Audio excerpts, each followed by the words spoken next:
สบายดีพี่น้องทุกคนยินดีต้อนรับกลับคืนสู่รายการธรรมะเล่าเรื่องในตอนที่2ของพวกเฮามื้อนี้เฮายังอยู่กับหัวข้อศีลห้าและแขกรับเชิญคนงามนางพุทธพรสบายดีนางพุทธพรสบายดีทิดเด่นและสบายดีพี่น้อง ตอนนี้กำลังติดลมเรื่องศีลห้าแบบสุดๆเลยดีเลยเมื่อกี้เฮาล้มกันเรื่องบ่ฆ่าสัตว์และบ่ลักทรัพย์ไปแล้วมื้อนี้เฮาจะมาต่อกันที่ข้อที่3แปลว่าบ่ประพฤติผิดในกามอันนี้หมายถึงการมีความสัมพันธ์ที่ถูกต้องบ่นอกใจบ่ไปแย่งแฟนคนอื่นบ่ไปสร้างปัญหาให้ครอบครัวคนอื่นนางพุทธพรคิดว่าเป็นหยังข้อนี้จึงสำคัญโอ้ยทิดเด่นอันนี้มันเรื่องของผู้ใหญ่แต่ค่อยคิดว่าถ้าคนนอกใจกัน มันก็เฮ็ดให้คนที่ถูกนอกใจเจ็บปวด เสียใจ และครอบครัวก็อาจจะแตกแยก มันเป็นเรื่องที่น่าเศร้าใจ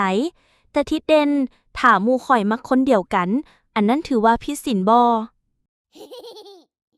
นั่นก็แล้วแต่กรณีถ้าหมู่ยังบ่ทันได้คบกันก็บ่ได้ผิดแต่ถ้าคนใดคนหนึ่งมีเจ้าของแล้ว หรือถ้าเฮาฮู้ว่าการกระทำของเฮาจะเฮ็ดให้คนอื่นเจ็บปวด เสียใจ หรือสร้างความแตกแยกเฮาก็ควรหลีกเลี่ยงจื่อไว้ว่าความหักที่แท้จริงควรนำมาซึ่งความสุขและความสงบบ่แม่นความเจ็บปวดและปัญหาคือกับว่าเฮาบ่ควรไปลิงสู้กับความหักของหมู่ที่ตอนนั้นหมู่กำลังฮักกันปานจะกลืนกิน ข้อที่4มุสาวาทา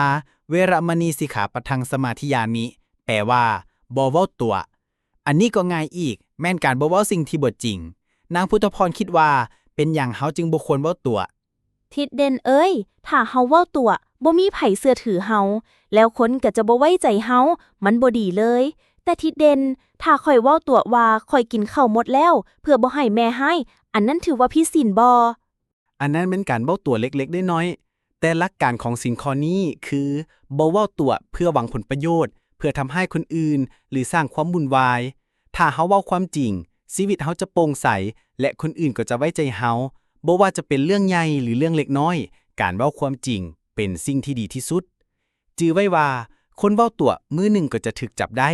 คือกับเด็กน้อยบางคนมักเว้าตัวว่าไปโรงเรียนแต่แท้จริงแล้วไปเล่นเกมแล้วถูกพ่อแม่จับได้มาฮอดนี้ก็เบิด2ข้อแล้วตอนสุดท้ายเฮาจะมาลมกันถึงข้อที่5และสรุปรวมกันเด้ออย่าลืมติดตามฟังกัน